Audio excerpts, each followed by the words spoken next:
Hello guys, welcome back to my channel and enjoy this fanfic part 2.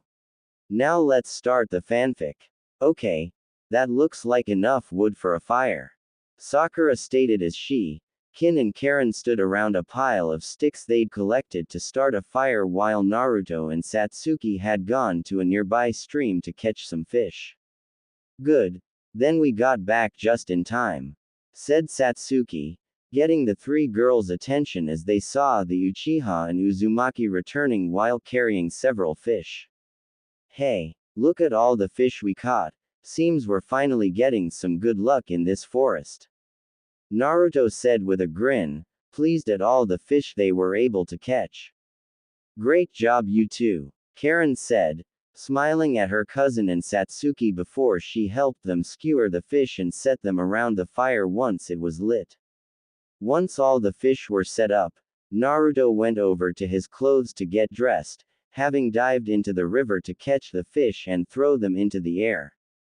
With Satsuki standing on the shore, ready to hit them with kunai while they were in the air. Though before he could grab them, the whiskered Ravenet looked at Kin when she grabbed his shoulder and pulled him back. You can't wear that jumpsuit anymore, Kin said, making Naruto look at her in confusion.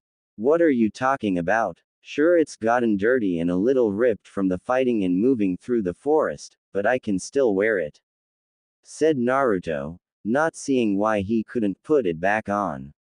No, you can't. Maybe the orange worked with your blonde hair and the light tan you had before, but now that you have black hair and pale skin you might as well be a walking target. The colors just clash too much to effectively blend together, said Kin as Naruto frowned at this. I still don't see the problem, Naruto said, not really caring if his clothes didn't suit his new appearance, only for Sakura to hold out a pile of clothes for him. The problem is that having bright clothes like that with pale skin and dark hair makes you stick out too much.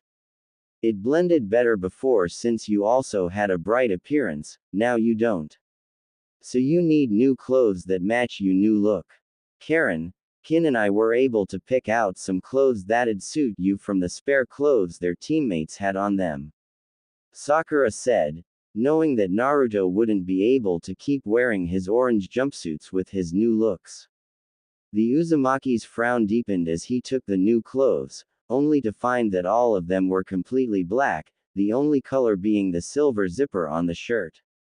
But these are all black, said Naruto, not wanting to wear, at least to him, boring-looking clothes without any color.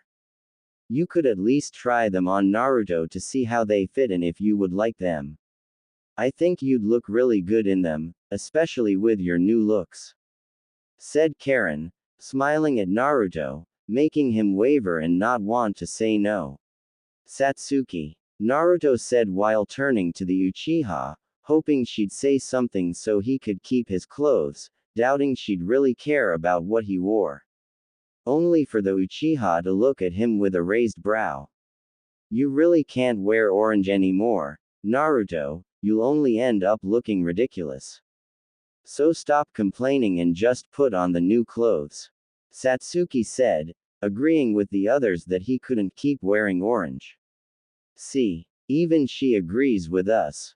And how about this? Wear them at least for the rest of the test, and once we're out of the forest, if you don't like them then we'll go shopping for different clothes as long as they don't make you stand out like a sore thumb, said Kin, offering a compromise, making Naruto grumble before reluctantly nodding in acceptance.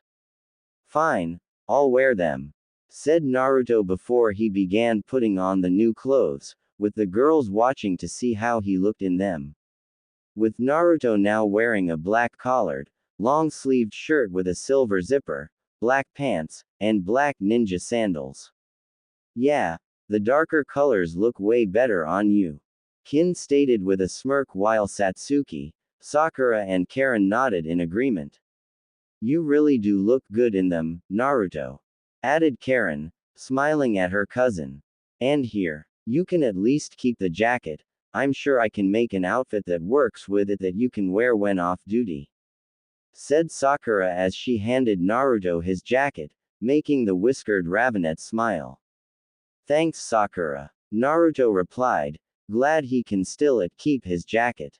The five genin all sat down around the fire with Naruto turning towards Karen with an eager expression, wanting to finally get the chance to learn more about her and the Uzumaki clan. Karen, what can you tell me about the Uzumaki clan? Naruto asked, making Satsuki, Sakura and Kin look at her as well, feeling curious as well to learn about the Uzumaki clan. Well, I honestly don't know everything, only everything my Ka-san told me about it. But from what she told me, the Uzumaki clan shared close ties with the Senju clan, with them even being distantly related. This resulted in them being allied with each other before the hidden villages were even founded. Which also lead to several marriages between the clans, including between Hashirama Senju and Mito Uzumaki. It's why the Uzumaki emblem is on the back of Konoha's flak jackets, as a symbol of friendship between Konoha and Uzushiogakure. Karen explained, much to their surprise. You mentioned that before, Uzushiogakure. Does that mean the Uzumaki clan had their own village? Questioned Sakura in amazement that a single clan had their own village, while Naruto grinned at the idea of his clan having their own village. That's right. Uzushiogakure was founded by the Uzumaki clan in the Land of Whirlpools on a group of islands just off the coast of the Land of Fire.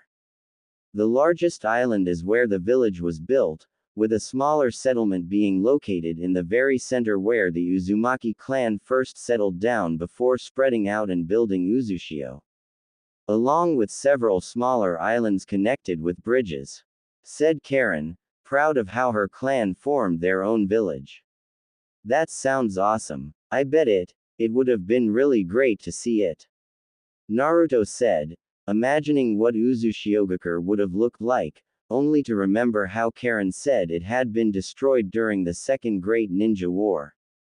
Satsuki placed her hand over Naruto's, giving it a comforting squeeze, understanding the sadness he's likely feeling. Though figured it's even worse, given he's just learned he's come from a ninja clan only to learn they were wiped out decades ago. The whiskered Ravenet smiled slightly in thanks at the Uchiha, which she returned before they looked back at Karen.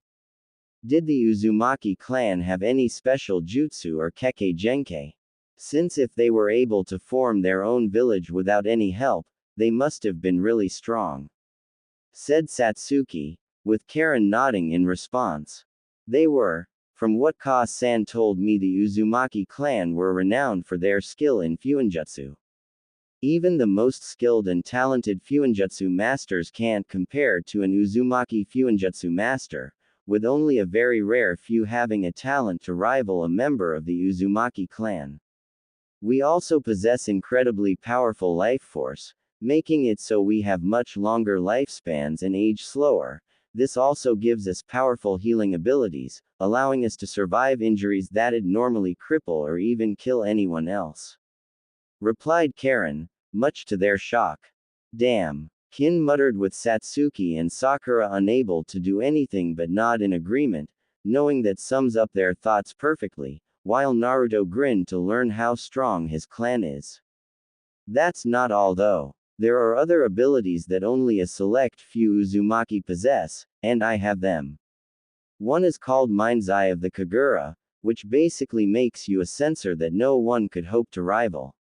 Normal sensors have to mold their chakra before they can sense anything, but for me I can instinctually sense anything without any effort. I can detect the presence of others, being able to zero in on a specific individual, even being able to discern their species all from a greater distance than you'd expect, which lets me easily track a target.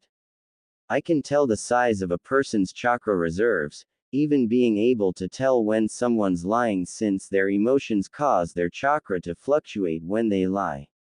I'm even able to sense when someone's under the influence of genjutsu, including myself. This also lets me completely conceal my chakra from anyone, but when I do this I can't use my chakra for anything else, leaving me vulnerable. Karen said, smiling proudly at her ability, while Team 7's and Kin's shock continued to grow. Though Kin also tensed slightly at hearing Karen can tell if someone's lying, making her panic if the redhead already knew she was lying before. Only remaining calm due to the fact that Karen hasn't said anything, yet. I'll need to choose my words more carefully. Kin thought, knowing she'll need to be careful of what she says and make sure everything she says isn't technically a lie. Wow, that's really cool, Karen. You must be really strong. Naruto said, smiling at his cousin, which Karen returned. Thank you, Naruto, said Karen, happy at the praise for her abilities. I'm guessing that those golden chains you used before are another ability. Sakura asked rhetorically while making Naruto and Satsuki look at her, having not seen her chains. With Karen nodding before one of her chains emerged from her back, surprising Naruto and Satsuki at the sight of it. Is that made of chakra? Said Satsuki in disbelief. Yeah, these are my adamantine attacking chains. These are only accessed by a few Uzumaki that have a unique form of special chakra, allowing us to mold it into physical shapes like this. With them I can attack and bind people them, sealing their chakra and leaving them helpless. But these are also just an incomplete version of a stronger form called adamantine sealing chains, which are far stronger. Though I don't know anyone that's unlocked them, from what Ka-san told me, they were strong enough to restrain the Biju, even the Kyuubi. Karen explained, much to their shock and amazement, while Naruto tensed at the mention of the Kyuubi. Only to flinch and hold his head when he heard an enraged roar from within his mind, making the girls look at him. Are you alright, Naruto? Sakura asked in concern, wondering if the curse seal was acting up. Why yeah, I'm fine, just a headache. What else do you know about the Uzumaki clan? Said Naruto, quickly changing the subject, making the girls frown, being able to tell he wasn't being honest with Karen, not even needing to sense his chakra to tell it's a lie. Though none of them said anything, for the moment, not wanting to push the issue. Well, honestly that's everything I know. But one other thing Ka-san told me is that the Uzumaki clan were also known for their bright red hair. Karen replied, getting confused looks from the other genin. They were known for their hair.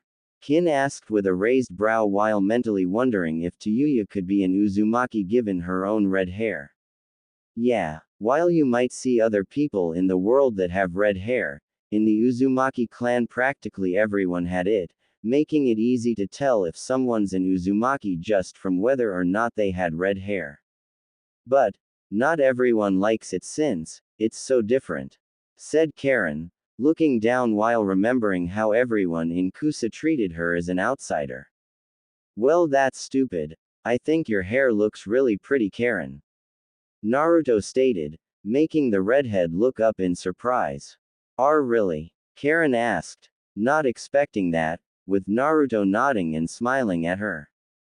Yeah, I think it's really cool and beautiful. It makes me wish I had red hair like yours, instead. Replied Naruto, imagining what he'd look like with smooth red hair, while Satsuki and Sakura also imagined what he'd look like if he had red hair, instead of the blonde hair he had before. Th thank y yo you. Said Karen while blushing at the compliment, unconsciously grabbing a strand of her hair. Karen, if you don't mind me asking, but, what was it like in Kusa for you? Sakura asked, still remembering how her teammates treated her and what they said, worried about what her life was like in Kusa itself. Her worry only growing when Karen's expression immediately fell, something that worried Naruto as well, wondering what it was like in Kusa for her. Karen, said Naruto, making her look at him as he saw the concern and worry in his eyes. It was terrible, my own personal hell the moment me and Ka-san went there. Said Karen before shakily holding her arms out, displaying the bite marks on her arms. Another ability the Uzumaki clan has, is that because we have such powerful chakra and life force, anyone that bites us and absorbs our chakra will be instantly healed of any injuries and restore any lost chakra. That's the only reason Ka-san and I were allowed to stay there. She had to help heal the village's wounded, then Karen said with the others feeling shock, disgust and anger, especially Naruto at what was done to two of his clansmen. Your mother, said Satsuki, not wanting to say it but could already guess what happened. There was a surprise attack on the village one day, a lot of ninja were wounded and she did what she said she could and helped, but even with how much chakra an Uzumaki has, she eventually ran out. So, I had to take her place, because there were still so many wounded, said Karen, their disgust and anger only growing. Doing that, to a child? What kind of sick monsters are they? Taking your mother's chakra until she died, then forcing you to do the same, letting a bunch of strangers bite you just so they can be healed. What? They don't have any medic ninjas, so they just force a mother and her child to do everything. Sakura said, angry and disgusted that they'd only let Karen and her mother live in Kusa so they could force them to do something so sickening and dangerous. And I thought things could be bad in Oto. Kin said with a frown, knowing that while things in Oto could be bad, that was worse than anything she could imagine. It's fine, they usually heal after a few days anyway. I can also bite myself to speed up the healing process, said Karen, knowing the bite marks will heal themselves after a few days, only to usually be replaced by new ones. It's not fine, Naruto yelled while shooting up to his feet, scowling in pure anger, surprising the girls at his sudden outburst. You had nowhere else to go and just wanted a home.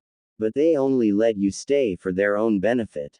None of them cared about you or your Ka-san, only what you could do for them. Even when they killed her, they just forced you to do what they want. They're all nothing but heartless bastards, and I'm gonna, said Naruto, having never felt anger and hate like this before. Feeling the urge to hunt down every single person that bit Karen or forced her into such a life, and tear them apart piece by piece. Or even force them all to bite each other until they died, so they understood her pain. Only desiring to make them suffer for what they did to a member of his clan. Not helped by how he's further reminded of Orochimaru's words, that he's nothing but a tool. The same thing Kusa saw Karen as, nothing but a tool for their own benefit. Only for the whiskered Ravenet to stop and grunt in pain, holding his shoulder when the curse seal flared up in response to his anger. Making the kunoichi look at him in worry before Satsuki put a hand on his shoulder and gently sat him back down. You need to stay calm, Naruto. Getting angry won't solve anything, Satsuki said, knowing if he got angry there's a chance the curse seal could activate like it did before. Satsuki's right, Naruto. You have every right to be angry, and so does Karen, after what she went through. But being angry now won't do any of us any good, added Sakura, not wanting him to go berserk again and end up killing someone else or worse, get himself killed. Naruto scowled but eventually nodded, knowing they were right and getting angry would only make things worse, before he looked at Karen. You're not going back to Kusa, Naruto stated, much to her surprise. What? Questioned Karen, not expecting him to say that. You're not going back to that damn village, I don't care what anyone says. Not the Hokage. Not anyone that tries forcing you to go back, no one. I'm not letting anyone else hurt you ever again, and anyone that tries won't live long enough to regret it. Naruto said darkly, having no intention of letting Karen return to Kusa where they'll just end up killing her, like they did her mother. While the redhead looked at him with wide eyes, feeling her heart beating loudly in her chest at his words. You'd really go that far, for me? Karen asked, not believing Naruto would go that far to help her. Even if they are family, she wasn't expecting this. Of course I will. Even if we weren't related, I'd still help you and make sure you didn't have to suffer anymore. But we are family, so that means it's even more important that I look after you. No matter what anyone says or does, I will protect you, Karen. Naruto said with determination burning in his eyes, refusing to lose the only family he has after finally finding her. I wouldn't try arguing with him. Once he sets his mind to something, you have better luck convincing a wall to get out of your way. And besides, he's right. Whether you're family or not, no one should suffer like that. So you don't have to worry about ever going back to Kusa again, said Satsuki, knowing she'll help Naruto make sure Karen wasn't sent back to Kusa. Yeah, we won't let anyone try to make you leave if you don't want to. And you won't have to worry about anyone ever trying to bite you again, not unless they want their teeth knocked out. Sakura added, wanting to also help protect Naruto's new cousin. I suppose it would be fun with deal with some trash that like abusing a little girl. It's not like anything valuable will be lost if they die, stated Kin, offering her own help, both since she's genuinely disgusted at Karen's treatment and because it'll further endear herself to Naruto. While Karen looked at the four in disbelief, feeling tears in her eyes at how genuine they all felt, not sensing any deceit or lies, nothing like in Kusa where it was all lies and manipulations. Despite having just met her, they all wanted to help her. Even when her own team attacked them and what they were planning to do. Thank YY yo yo you, to thank Y yo you, said Karen while wiping her eyes, only look when she saw Naruto sit beside her, smiling kindly at the redhead. You don't need to thank us, it's what friends and family are for, to look after each other. Naruto said, with Karen looking at him with wide eyes before she smiled brightly and wrapped her arms around the whiskered ravenet. Thank you, Naruto, for being so warm, thought Karen, enjoying the warmth she felt coming from Naruto's chakra. Even with the darkness radiating from the curse seal, she still loved how warm and protected it made her feel. Naruto returned the hug with Satsuki and Sakura smiling at the sight, happy for their teammate finally having a family and learning where he's come from. What about you, Kin? What's it like in Otogakure? Naruto asked once he and Karen pulled apart, looking at the Oto Kunoichi, curious of what it was like in Oto. Satsuki and Sakura looked at her intently, wanting to see if she ends up mentioning anything about Orochimaru or if she's hiding anything. What's it like in Oto? Well, nothing like here in Konoha, that's for sure, though it's not anywhere near as bad as Kusa seems to be. From what I've seen and heard, camaraderie and friendship seem to be big things in Konoha, but in Oto the main principle there is might makes right. If you aren't strong enough, then at best you're ignored and dismissed, but the worst is being pushed around and used by those that are stronger. Which makes it pretty difficult to trust anyone, as you never know if they're being genuine or if they're simply using you for their own gain. Kin explained, making the genin frown at how things were in Oto. That doesn't sound like a good way to live. Not even knowing if you can trust your own comrades, said Sakura, with Kin shrugging in response. Maybe, but that's the way things work, replied Kin, knowing while it may not be great, being in Oto taught you to either be strong or be walked over by everyone. So you really didn't have anyone you trust? Satsuki asked, only for the Ravenet to shake her head. I didn't say that, just that it's not as big as it is here. I do have one friend, Tayuya. She specializes in sound-based genjutsu too, casting them with her flute. She's actually one of the stronger ninja in Oto, so it helps having her as a friend since not many of the others want to get on her bad side. And that's not even with her jutsu, she can make someone run away crying with just a few words. Kin said, smiling slightly while thinking of the times Tayuya would verbally tear apart anyone that'd annoy her, usually resulting in them crying before running away, or she then physically tears them apart if they don't leave her alone. That's good to hear you have a friend. It's never really good when you don't have anyone else, said Naruto, smiling the fact that Kin did have friend only to frown at knowing what it's like being alone. Yeah, while not everyone would show it, everyone in Odo do cherish the bonds they make with those they can truly trust. Among everyone else that wouldn't hesitate to stab you in the back to elevate their own position or using you for their own advantage if you show the slightest hint of weakness. We simply have to know better than to let just anyone get close to us, but those that we do, we try to make sure we don't lose them. Kin replied, making Naruto and Karen to look at her in sympathy, with even Satsuki and Sakura, despite their suspicions, feeling bad for her. While it's good you have someone you can trust, it's still no way to live. Always being suspicious and on guard everywhere to go, not knowing who you could even trust. Stated Karen, with the whiskered Ravenet nodded in agreement. I guess so, but it is a good motivator for us to train and improve, ensuring that you're always the strongest or at least stronger than everyone else around you. Said Kin, something the others had to relent to, admitting that would be a good motivator. By the way, here's something you two might be interested in knowing, Tayuya has red hair too. Kin added, looking at Naruto and Karen, causing them both to perk up with hopeful expressions. Now I can't be sure or not if she is actually an Uzumaki, since she was originally part of the Shin clan in the Land of Sound before joining Otogaker. But she does have large chakra reserves, even more than most of the higher-ranked ninja in Oto, with only a few surpassing her. And she does have red hair.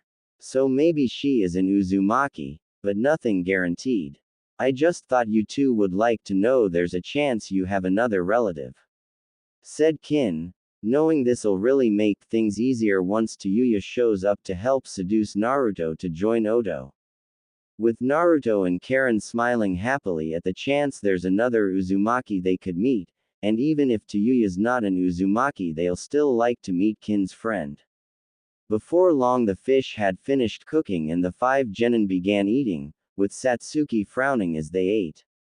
It's already been 4 days and we still haven't found another team with a heaven scroll. Now we only have 1 day left to get one, otherwise we might as well give up now. Satsuki stated, making Naruto and Sakura frown as well, not liking that they haven't come across another team for 4 days, knowing they were running out of time. And we have no way of knowing just how many teams are left or even what scrolls they'd have. We don't even know if there are any heaven scrolls left to get. Said Sakura, unsure if they could even retrieve a heaven scroll at all now. There has to be at least one team left with a heaven scroll. We can't give up now. Said Naruto, refusing to give up now after everything that's already happened. Naruto, we can't just hope to randomly encounter another team that'd happen to have a heaven scroll.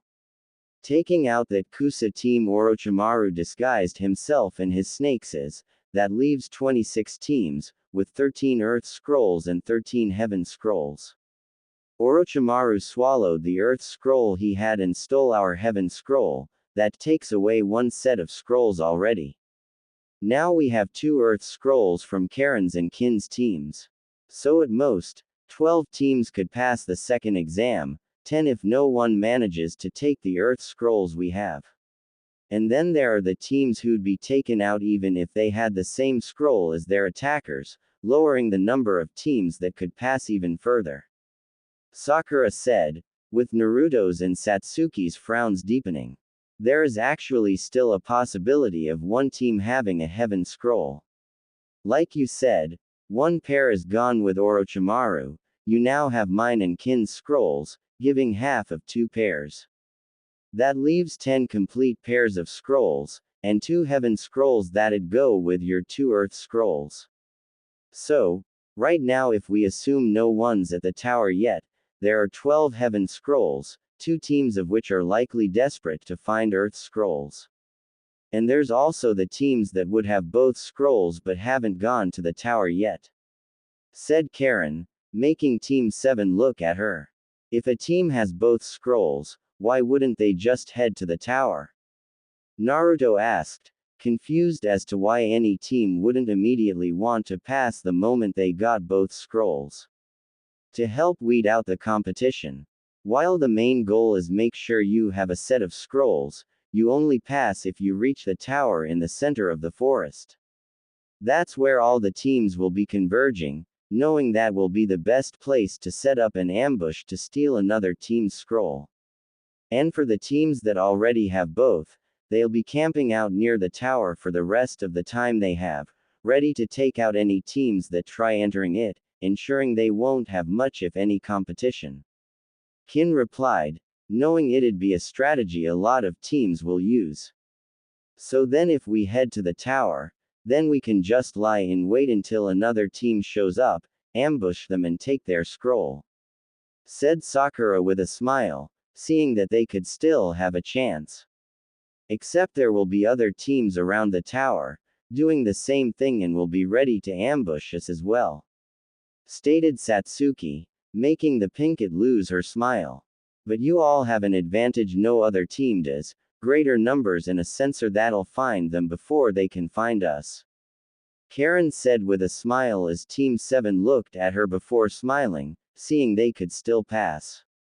Later, after finishing their lunch, Team 7, Kin and Karen began making their way towards the tower with the sun soon setting as it became nighttime. All of them made sure to follow Karen's lead, the redhead sensing for where any other teams were, guiding them safely past them. Only for Karen to soon stop and jump to the ground, followed by Team 7 and Kin. "What is it, Karen?" Naruto asked, wondering why they stopped. "We've been put in a genjutsu. Someone's making us run in a circle rather than towards the tower," replied Karen, causing the genin to tense and prepare for a fight. Before their eyes widened when they saw dozens of clones of AIM ninja emerging from the ground and trees until they were soon surrounded. "Karen, are any of these guys real?" Satsuki asked tensely, wanting to know if the enemy team was hiding among the clones or if this was just a distraction. "No, they're actually right over there in the trees. I'm guessing they're hoping to exhaust us or hide their attacks with these illusions," Karen replied, pointing to where the real AIM genin were hiding, much to their shock that she could sense them. "Perfect," said Kin, quickly pulling out several Senbon and throwing them towards where the AIM genin were, forcing them to jump out of their hiding spot. Only for the 3 to cry out and hold their ears when Kin pulled the strings attached to them, activating her genjutsu, causing them to drop to the ground while the clones around them melted away. "Looks like my genjutsu's better than yours," Kin stated with a smirk, pulling the strings again as the AIM genin cried out from the ringing until they soon collapsed to the ground with blood leaking from their ears. Once they were sure the genin were knocked out, Naruto went over and began searching their pouches for their scroll, grinning when he found they had a heaven scroll. "Alright, we did it, we got both the scrolls," Naruto cheered, making Satsuki and Sakura smile in relief that they would be able to pass before they looked at Karen and Kin. "Thanks, I doubt it would have been that quick without you two with us," said Satsuki, glad they were able to help them. "Yeah, we'd probably be stuck running in circles or trying to fight clones that weren't real," Sakura said, with Kin nodding in response while Karen smiled. "No problem, I'm glad we were able to help. But now let's get to the tower so you 3 can actually pass the test," said Karen with Team 7 nodded in response before they all took off towards the tower. Later, it didn't take the genin long to reach the tower without worrying about a genjutsu making them run in circles. With them entering through one of the sets of doors, ready for whoever might greet them now that they've passed the test. Only to be confused when they walked in and didn't see anyone in the room. Why isn't anyone here? Naruto asked, looking around in confusion, having thought there'd be someone to greet them once they reached the tower. Were we too late? Said Sakura, concerned that the test could have ended early if they weren't expecting any other teams to arrive. Are we just supposed to wait for someone to show up? Questioned Satsuki with a frown. Maybe that has something to do with the test. Kin said, pointing at the board on the wall opposite of the door, making the others look at it. Going up to the board to see what it said, none of them were sure what it was supposed to mean. If qualities of heaven are your desire, acquire wisdom to take your mind higher. If earthly qualities are what you lack, train your body and prepare to attack. When heaven and earth are opened together, the perilous path will become righteous forever. This, something is the secret way that guides us from this place today. Sakura read, unsure what any of it was supposed to mean. Are we supposed to solve a riddle or something now too? And what's this? Something, that's a secret way or whatever? Questioned Naruto, annoyed that they had to solve another problem. I don't know, it's like there's a word missing, so I don't know what this, something, is either. But for the rest of it, I'm guessing it involves the heaven and earth scrolls. I think we're meant to open them now, said Sakura, believing that they were now meant to open and read the scrolls. Are you sure? Satsuki asked, not wanting them to open the scrolls and end up being disqualified. Pretty sure. Otherwise, why have this thing mentioned heaven and earth so much? Either we'll get the answers to the missing word in the scrolls or something else will happen. Whatever's inside, we need to open them now. Sakura replied, with the Uchiha frowning but nodded in agreement. Taking out the scrolls from his weapons pouch, Naruto handed Sakura the heaven scroll while he had one of the earth scrolls. Looking at each other to see if they were both sure, Naruto and Sakura gulped as they grabbed the ends of the scrolls before quickly pulling them open. Only to be confused when they didn't see any writing in them, instead seeing what looked like a seal on both of them. Karen, do you know if these are seals or something? Naruto asked, showing the redhead the contents of the scrolls, with Karen adjusting her glasses and looking at the scrolls in confusion. They do look like they're seals, kind of like the ones you'd find on storage scrolls. But not exactly the same, more like, replied Karen before her eyes widened in realization, Satsuki doing the same at realizing what they were just as the scrolls began releasing smoke. They're a summoning jutsu. Naruto, Sakura, get rid of them, said Satsuki, making the two quickly throw the scrolls away just as whatever, or whoever, appeared in a puff of smoke, with the genin being ready in case this was another part of the test. Only for Team 7 to be surprised when the smoke began clearing, showing that who was summoned was their old academy instructor, Iruka Yumino. Iruka-sensei, Naruto said in surprise before smiling at seeing the Chunin. Hey, long time no see, said Iruka, opening his eyes and smirked at his old students before his eyes widened in shock at what he saw. Seeing that they weren't only being accompanied by an Oto genin and a Kusa genin, but Naruto's new appearance and clothes as well. It has been a long time, apparently. I'd ask why you three are with two foreign genin, but first I'd like to know what exactly happened to you, Naruto. Iruka said, wanting to first hear about the Uzumaki's sudden change in appearance, doubting he'd even realize it was Naruto if it wasn't for the whiskers, as well as the fact that he's with Satsuki and Sakura. It's a long story, sensei, replied Naruto, frowning with Iruka nodding slowly in response. Clearly, it seems you three have gone through a lot in this test, way more than I expected, said Iruka, looking at Satsuki and Sakura for answers. If it's alright, sensei, we really just want to get this test over with already and get some rest, Satsuki said, making Iruka nod, figuring they must have had a tough time in the forest. Of course. Anyway, I'm sure you're wondering about my sudden appearance. Well, me and the other Chunin are meant to welcome those that pass the second exam once they reach the tower. And it looks like you guys made it just in time, the last team to arrive with only a day to spare. So, congratulations, you passed the second exam.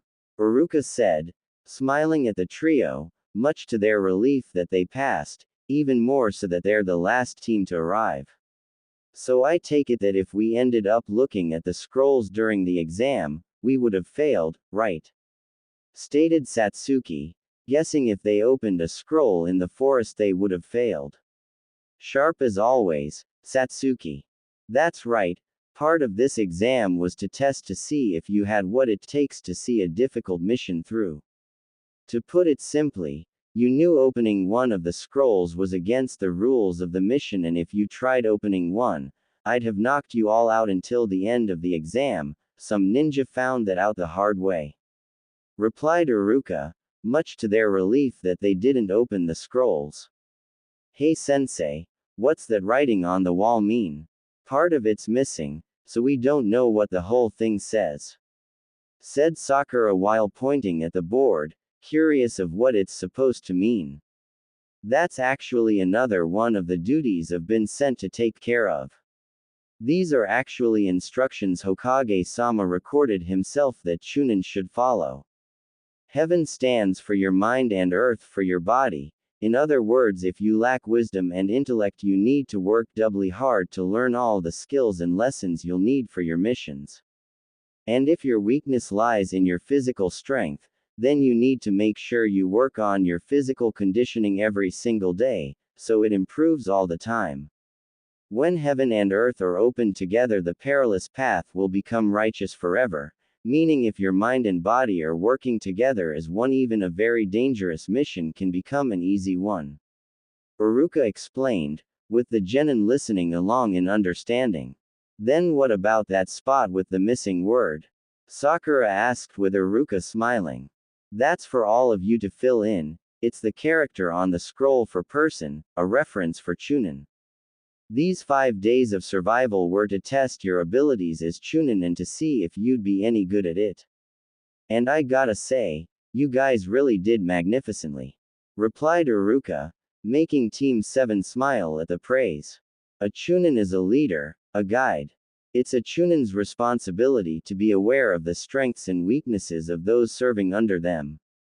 And to know what skills and training those ninja are going to need in order to succeed on a mission. You did an excellent job on this mission, and I want you to remember these instructions on your next one.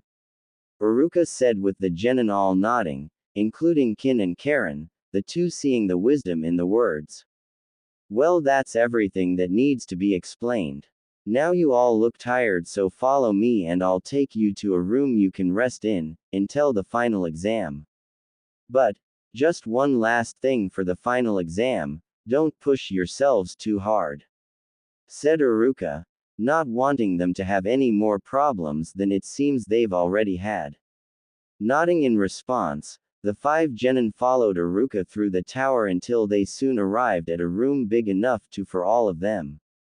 Here you go, you 5 will stay here until tomorrow when the final exams will be announced to you and the other finalists, so make sure to get plenty of rest.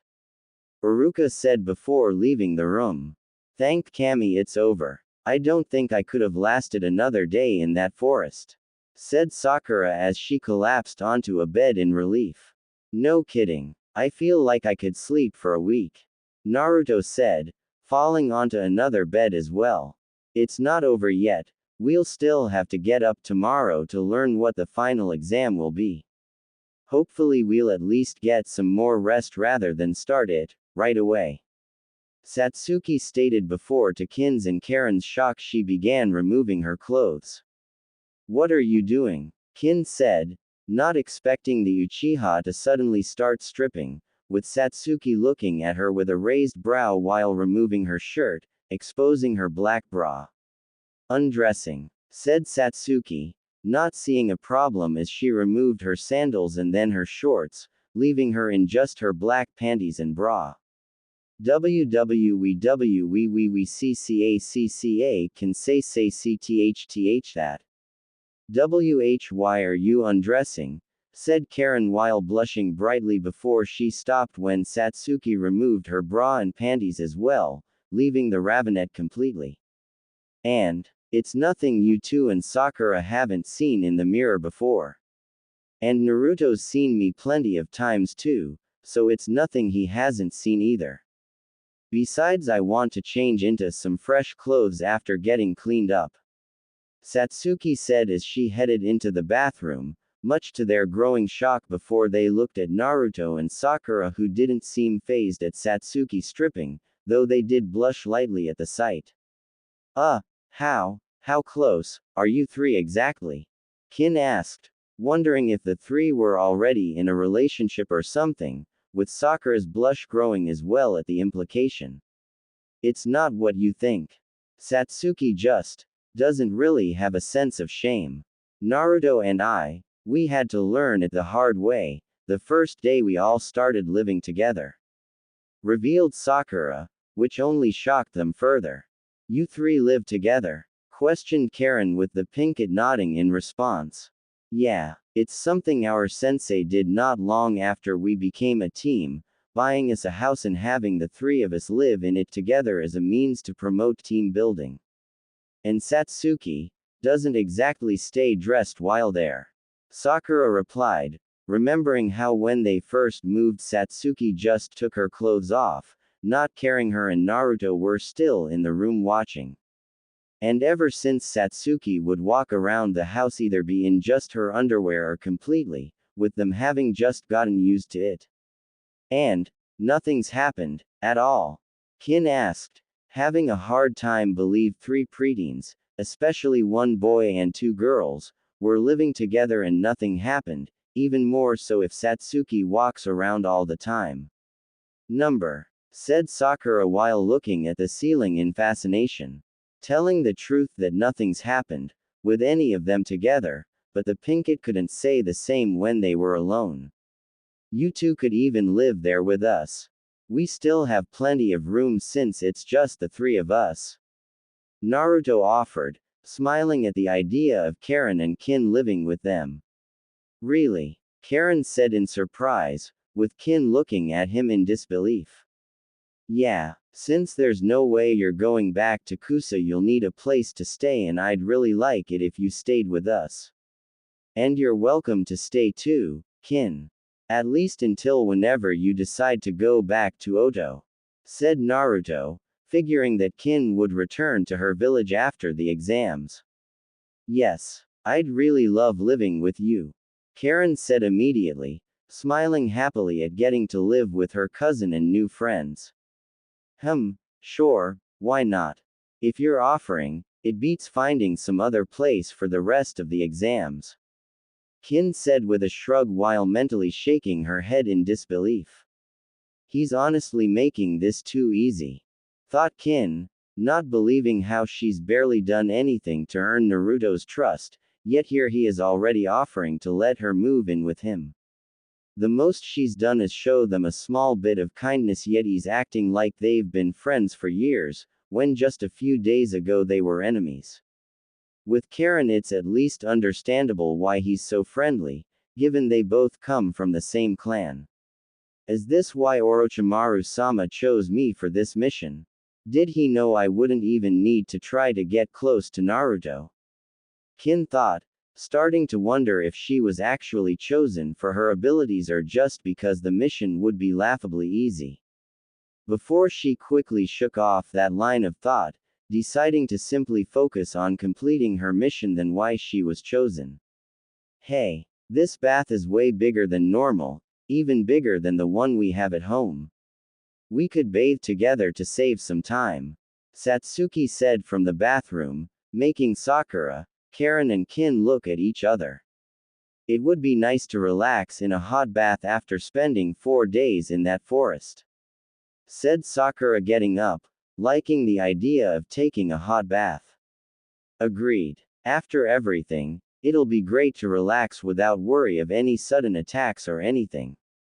Karen said, having always enjoyed the chance to relax in hot water, especially after the long days she's forced to help at the hospital.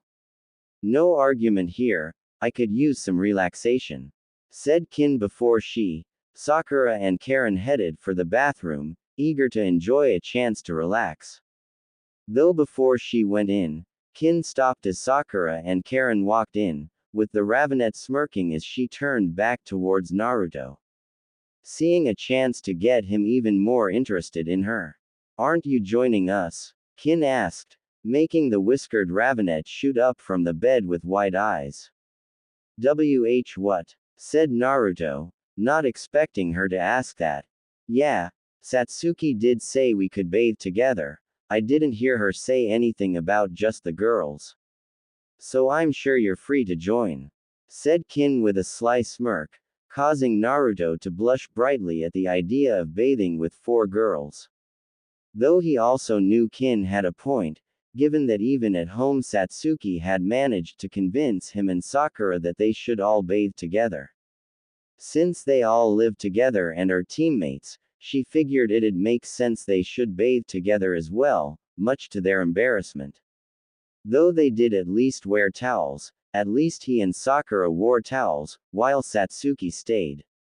I'm F5 fine W waiting. Naruto stuttered since bathing with Sakura and Satsuki was one thing, but having Kin and Karen as well, he wasn't sure he could handle it. You sure? Most guys would love the idea of being around 4 and hot girls. Aren't you just a little bit tempted? Kin asked while seeing Naruto's face turn even more red as he gulped nervously. I'm su ss sure, said Naruto, making the Oto Kunoichi sigh in mock disappointment before she smirked again. Oh well. But, just so you know the offer will be open, said Kin before she unzipped her vest, showing her purple bra underneath, much to Naruto's shock and embarrassment. Just something for you to think about it, if you're curious to see more, Kin said with a wink before entering the bathroom, leaving the frozen Uzumaki behind. Once she was in the bathroom, Kin saw that Sakura and Karen were already halfway dressed before they along with Satsuki looked at her, seeing her vest already unzipped. What were you doing? Sakura asked with a suspicious frown, wondering what kept her and why she already unzipped her vest. I invited Naruto to join us, Kin said casually, with the pinkett and redhead immediately blushing. WH what? WHWHWWWHYWWWOWU would YYUD do th that, said Karen, blushing brightly at the idea of Naruto bathing with them. Oh relax, he said no. Besides I was just doing it to tease him, it's so cute when he gets all flustered. Kin replied while removing her vest and scarf before taking off her sandals and pants. Hang on, I'll go get him, Satsuki said before heading for the door, much to the girls' shock, including Kin, that she's actually getting Naruto to bathe with them. What? I said I was just kidding, said Kin, having not been serious about having Naruto bathe with them since she didn't want to end up coming on as too forward and risk messing things up. Satsuki, this isn't at home, we can't just have baths together when there are other people around, Sakura said, only for her blush to intensify when Karen and Kin looked at her in shock. You 3 have baths together, Karen said with her entire face now matching her hair, not expecting to hear that.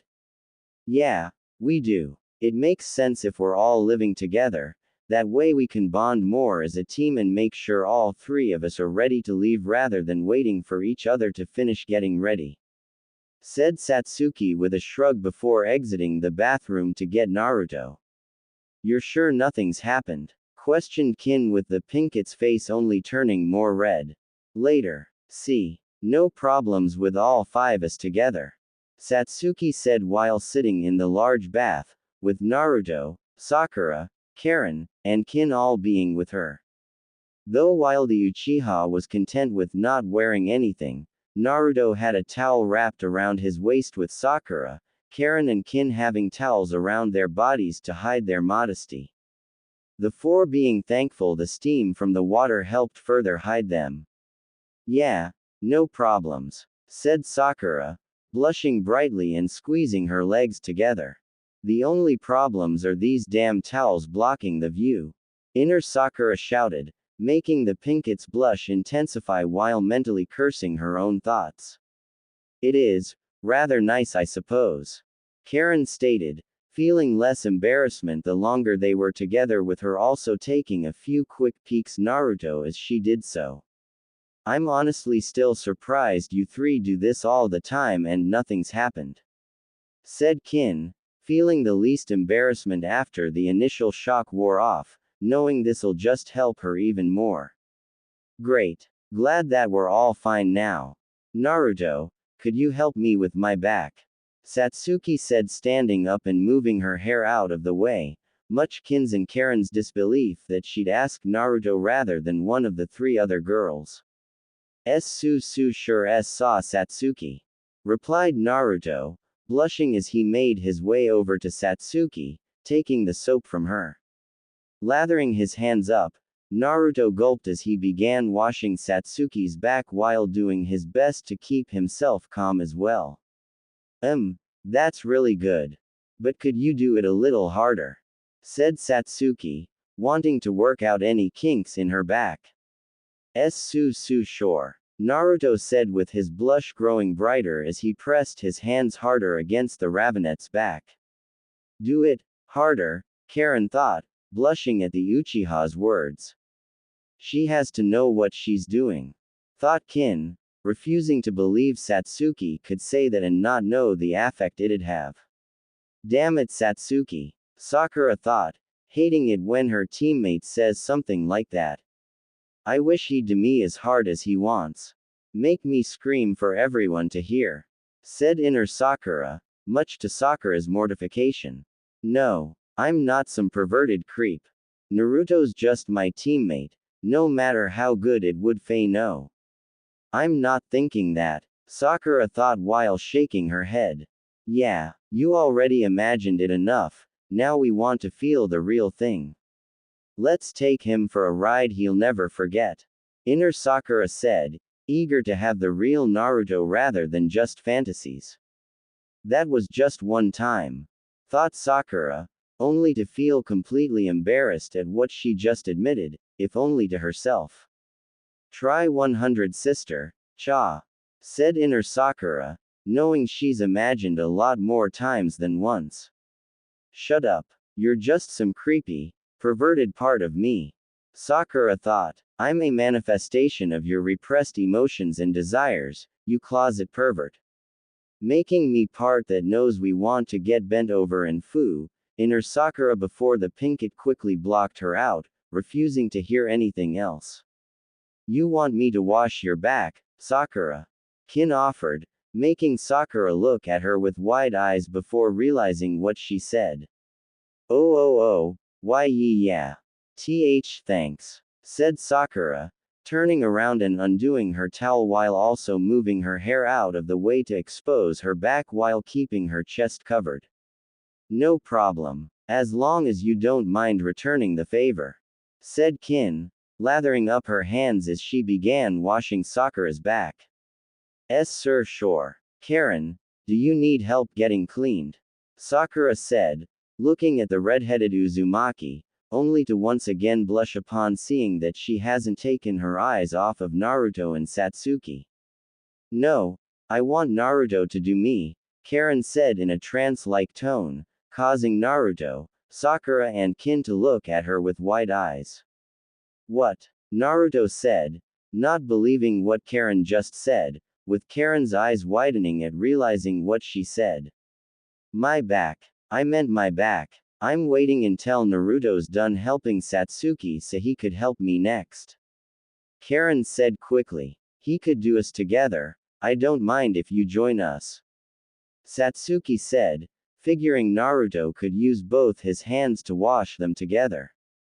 Together, with Naruto and Satsuki, Karen thought, getting a glazed-over look in her eyes. Tell me she knows what she's saying. She has to know what she's doing, right? Kin asked, with Sakura glancing over her shoulder at her with her face still being red. It's honestly hard to tell with Satsuki.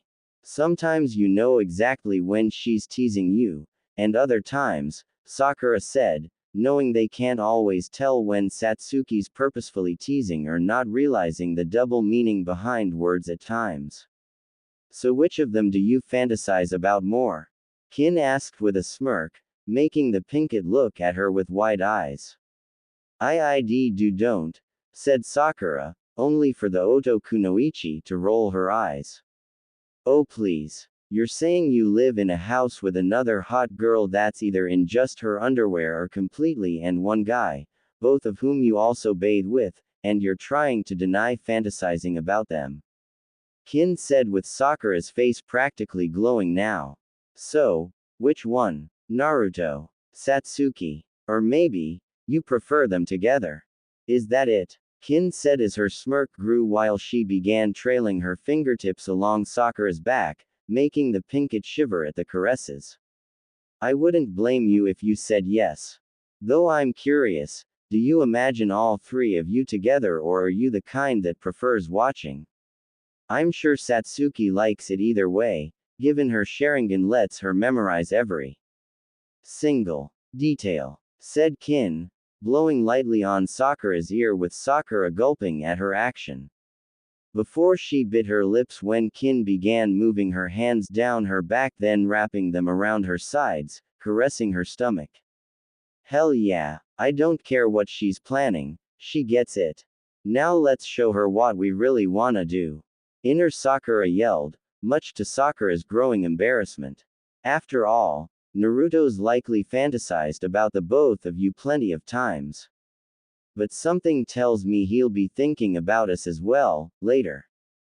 Kin said, smirking while glancing at the whiskered Ravenet, causing Sakura's eyes to widen and look at him as well. Only to be completely mortified at seeing Naruto glancing at her and Kin while the Ravenet was basically groping her body. Even more so when she noticed Naruto wasn't really paying attention to washing Satsuki's back with his hands, unconsciously going down towards her with the Pinkett's eyes also noticing something else when she looked lower. Oh, Kami, Sakura thought, seeing how Naruto's towel was sticking out.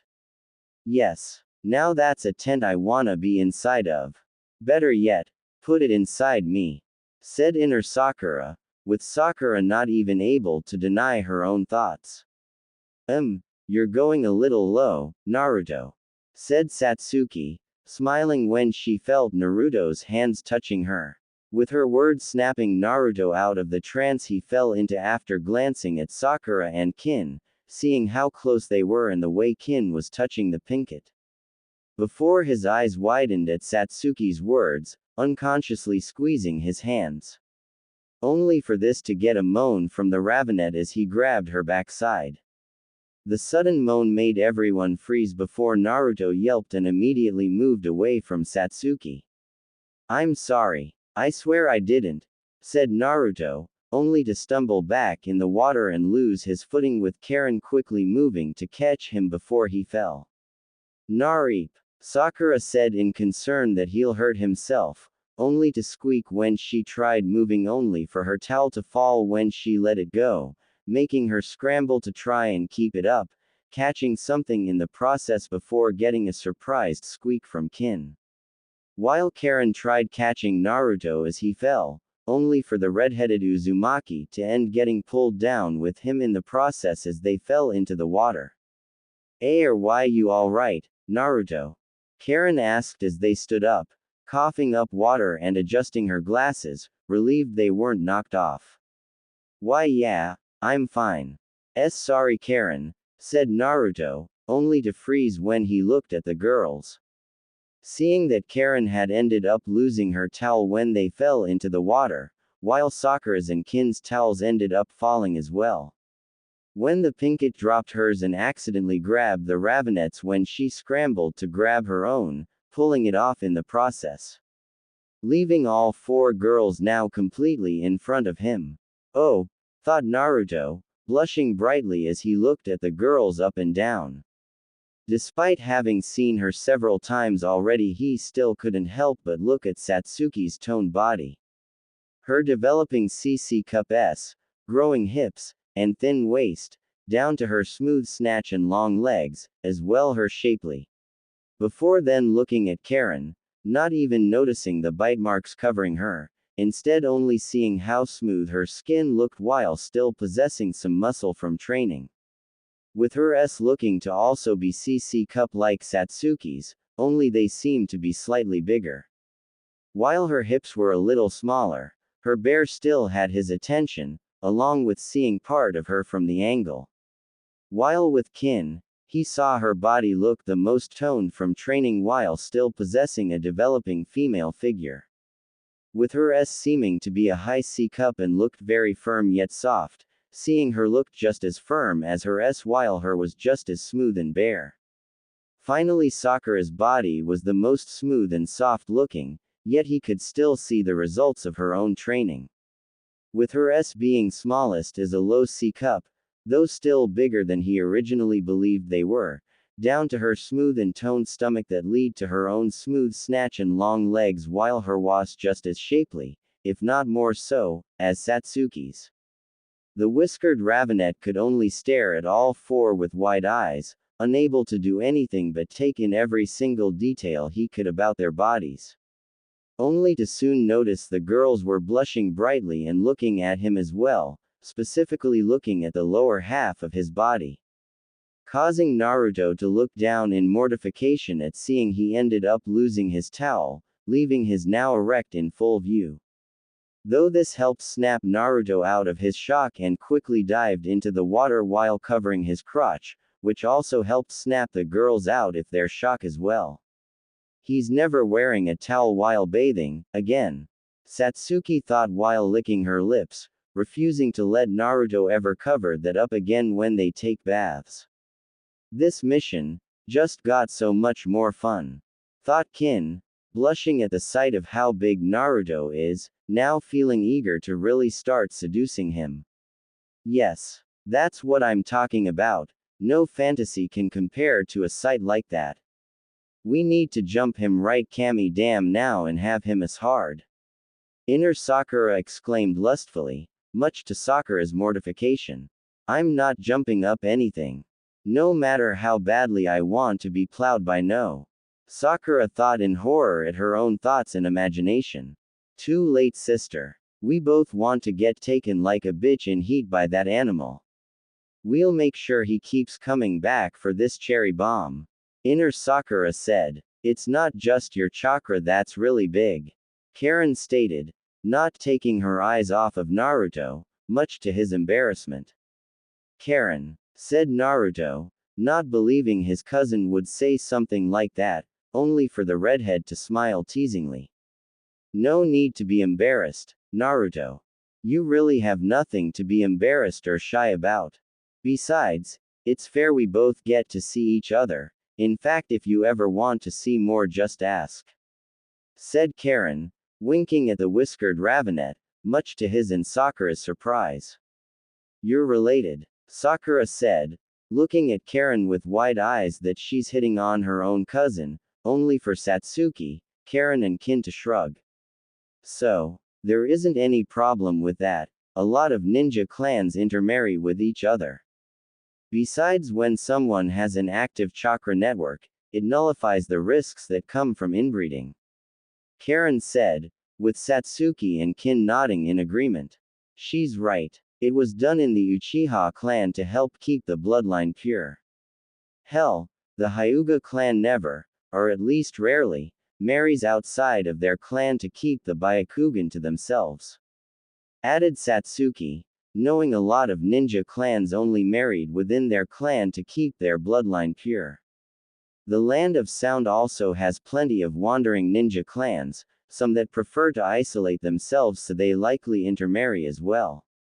And given the fact the Uzumaki clan settled down an island nation, they probably practiced it a lot too. Said Kin with Karen nodded along with this, knowing members of the Uzumaki clan did get married to each other. We do also have our powerful life force and healing abilities, which further helps to prevent any potential defects. Besides, even if that wasn't the case, we're likely distantly enough related to where it wouldn't be an issue. Since my Ka-san and I were in Kusa, while Naruto's mother or father ended up in Konoha. So, no worries if you want to do more than just look, Naruto, said Karen, smiling slyly at her fellow Uzumaki while pushing her up, much to his embarrassment. That's hot, Inner Sakura stated, grinning lewdly at the idea of Naruto and Karen having. I'm such a creep, Sakura thought in embarrassment and mortification at her own mind betraying her. CCACACACA can www we j ju ju ju just F555 finish, place please. Naruto said pleadingly, not knowing how much more he can take. Yeah, let's just finish getting cleaned up. I'm sure there'll be more fun we can have, later. Though don't be surprised if I ask for more besides looking, too, said Kin, smirking eagerly at the Uzumaki. Also, since now we've seen each other, there's really no point to keep wearing towels while we're having baths anymore. It'll even help make things go faster with us all being.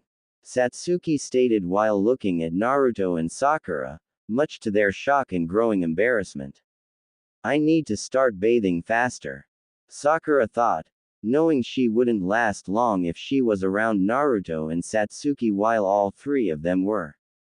Hell no. We need to start going slower, take our time and show them what we can do, said Inner Sakura, loving the idea of all of them being. And I need to keep ignoring you, thought Sakura, shaking her head. Naruto had similar thoughts, not sure if he'd be able to hold back for long if he had to see Satsuki and Sakura while bathing, or being himself around them. With Satsuki, Kin, and Karen noticing how Naruto and Sakura seemed to going faster in cleaning themselves up, making them smirk.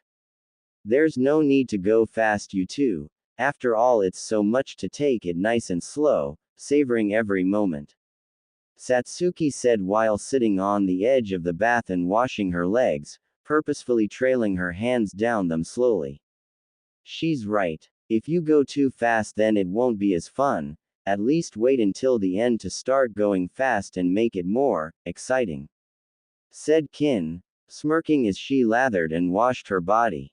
Yep, starting off nice and slow before going faster, it makes it so much more enjoyable for everyone, Karen added, looking right at Naruto while washing her s. Their words only further embarrassed Naruto and Sakura, making them go even faster in cleaning themselves up before they snapped. Okay, I'm done, Sakura said once she finished cleaning herself before standing up and getting out of the bath to get a new towel, the whiskered ravenet soon following. I'm done too, said Naruto, moving quickly to grab a towel, much to the amusement of the other girls, only to look concerned at seeing Naruto and Sakura rushing to get towels, slipping slightly from the water dripping off of them. Though before they could say anything to make them slow down, Sakura let out a short scream when she slipped on the wet floor. Sakura, Naruto said, reaching to grab the pinket before she fell, only to end up slipping as well before falling straight into Sakura, sending them both falling to the floor. Satsuki, Karen and Kin looked at them with wide eyes, seeing the position the two ended up landing in, while blushing slightly at the sight. Seeing that Naruto ended up landing on his back with Sakura on top of him, the pinket managing to catch herself on her hands and knees, only for her crotch to be hovering right over Naruto's face, while she was right in front of his erect member. With the whiskered ravenet and pinket both frozen in pure shock and embarrassment at the position they landed in. This is Sakura's, Naruto thought with wide eyes at seeing Sakura's right above his face, clenching his fists tightly when his hands began moving on their own to her hips.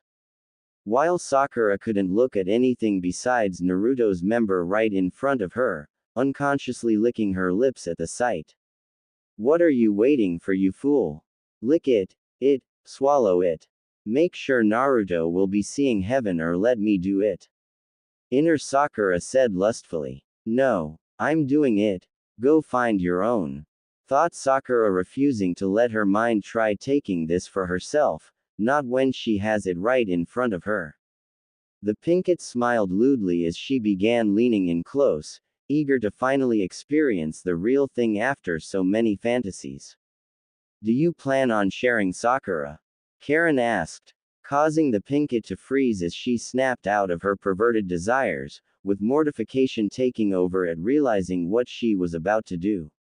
Before she slowly looked towards the others, seeing Satsuki, Karen and Kin with teasing expressions, despite the Uchiha feeling slight jealousy, wishing she was in Sakura's place instead.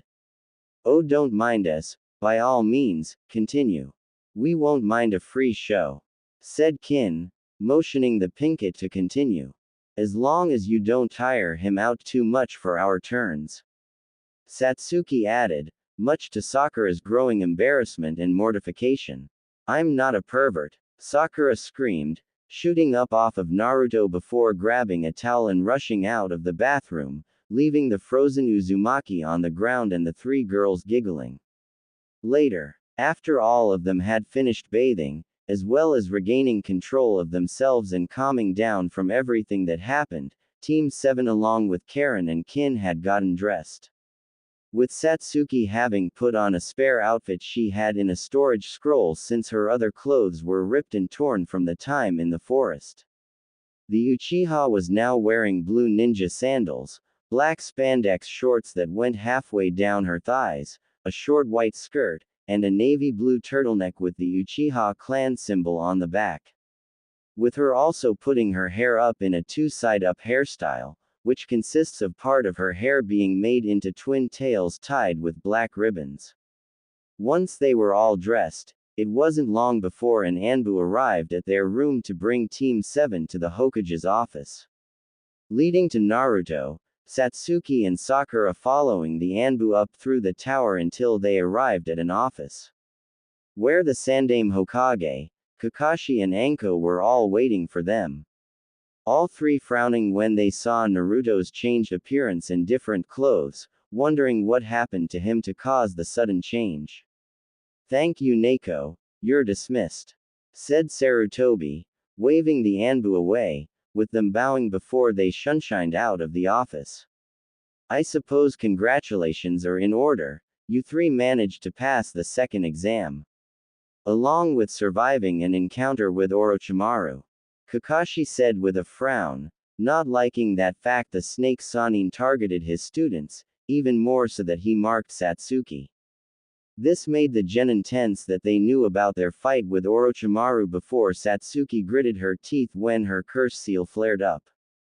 Yeah, we know about that, we also know about the little gift he put on your neck, said Anko, scowling that her former teacher is back and marked someone else, along with her failed attempt to kill him. It's nothing, said Satsuki quickly, not wanting them to think she couldn't keep going in the exams, only for Anko to scoff and cross her arms.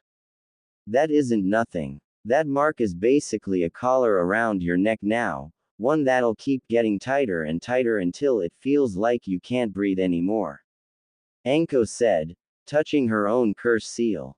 Anko is correct. That curse seal is nothing more than a means for Orochimaru to control whoever has it, and as the name implies it's nothing but a curse, Sarutobi said while frowning, knowing his rogue student would have marked Satsuki, wanting her Sharingan so he could learn every jutsu in the world by copying them. Before the Sandaime's frown deepened when he looked at Naruto, seeing the way he was clenching his fists and seemed to be gritting his teeth, as if he was in pain. Are you alright, Naruto? Questioned Sarutobi, making Kakashi and Anko look at the Uzumaki with the perplexed narrowing her eyes. I'm fine. That creepy snake, whatever they were, just hit me really hard on the stomach with some weird jutsu. Naruto said through gritted teeth, resisting the urge to touch his own curse seal as it kept flaring up. You sure it doesn't have anything to do with this? Said Enko as she suddenly appeared behind Naruto, pulling down his collar exposing the curse seal of hell that he had. Hey, what's your problem with touching me, you crazy lady? Naruto said, pulling away from Enko and covering his neck, only for Kakashi to move his hand. Naruto, did Orochimaru put this here? Is that why you look different? Kakashi asked, now really not liking that two of his students had been marked by Orochimaru. So what? It's nothing, alright. He put a weird seal on me and Satsuki, big deal. We're both fine, aren't we? Said Naruto, pulling away again and covering his neck. I'm afraid it's a very big deal, Naruto. Now I must ask that you two please show us the marks. Hiruzen said, wanting to see what kind of curse seals they were, knowing that Orochimaru has developed different versions. Frowning, Satsuki turned around and pulled down her turtleneck, showing the curse seal of heaven, making Enko scowl seeing it's the same one she has.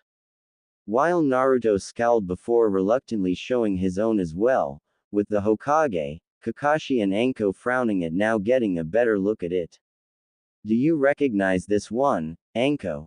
Kakashi asked, looking at the Tokubetsu Jonin only for her to shake her head. Not a clue. The only ones I've really seen before are the curse seal of heaven that me and Girly have, as well as the curse seal of earth. Those two are supposed to be the strongest ones the bastard made. But this one, I've never even heard him mention it before, nor seen it either. Hokage-sama, said Enko with a frown, wondering if he knew anything about it from Jiraiya. This one is a mystery to me as well. Jiraiya's sent me everything he's been able to find about Orochimaru's curse seals, yet this is one he's found nothing on. Sarutobi said, not liking how this curse seal is a complete mystery, as it means only Orochimaru himself truly knows what it is. Can they be removed, Hokage-sama? Sakura asked, hoping they could remove the seals. If these things could be removed, I wouldn't still have it. When these things were made, they were made to be permanent. Said Enko, with Kakashi and Hiruzen nodding in agreement. Enko's right, the curse seals aren't easily removed, even by a Fuinjutsu master. The most that can be done is to seal them away so they can't influence you. Said Kakashi, making Naruto and Satsuki frown that the seals can't be removed. Indeed. Which is why Kakashi will take you both to have them sealed away, as well as seeing about whatever jutsu Orochimaru hit you with, Naruto, is removed. Hiruzen said with the genin nodding before Kakashi put his hands on their shoulders. Sakura, head back to your room, I'll bring them back once we're finished. Said Kakashi, looking at the Pinkett. Okay sensei. Sakura replied before leaving the office while the Jonin shunshined away with the Uzumaki and Uchiha, leaving just the Hokage and Enko. Well, this is fantastic. Bad enough he was able to sneak into the village, but now he's marked 2 brats. Said Enko, the Sandame sighing and nodded in agreement. Yes. It's even more worrying as to why Orochimaru would mark Naruto as well. Said the Hokage, worried at what Orochimaru's purpose for marking Naruto is. Hokage-sama, I must ask that those two be pulled from the exams. Even with the seals Kakashi will put on them, the curse seals could still act up.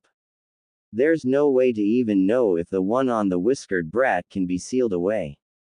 If they compete, something bad will happen.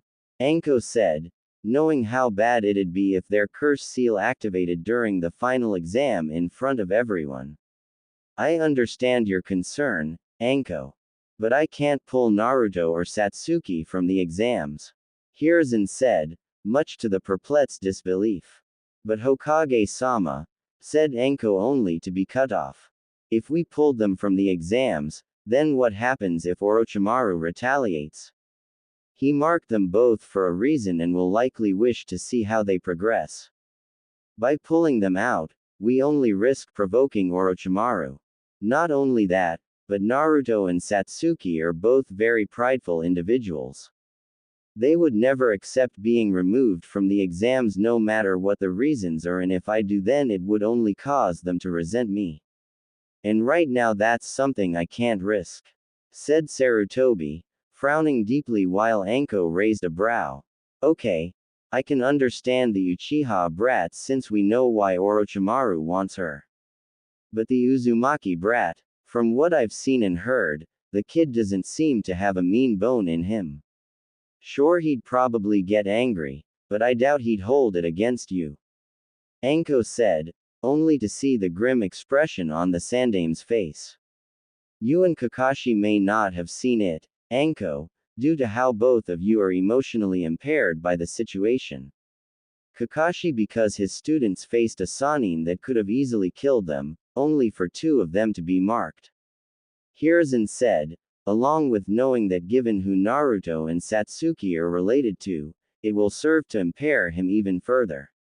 And you with the fact that it's your old sensei that's behind all of this and all the biases you have against him, something that I can tell has begun extending to Naruto and Satsuki now that they've been marked, said Hiruzen, giving the perplexed a look with Anko not saying anything though her body language spoke loudly, enough. Neither of you saw it, but I did. Naruto didn't once say anything to me, not even so much as look directly at me. And if there's one thing I'm sure of, no matter how serious the situation, Naruto would never let anything stop himself from speaking his mind.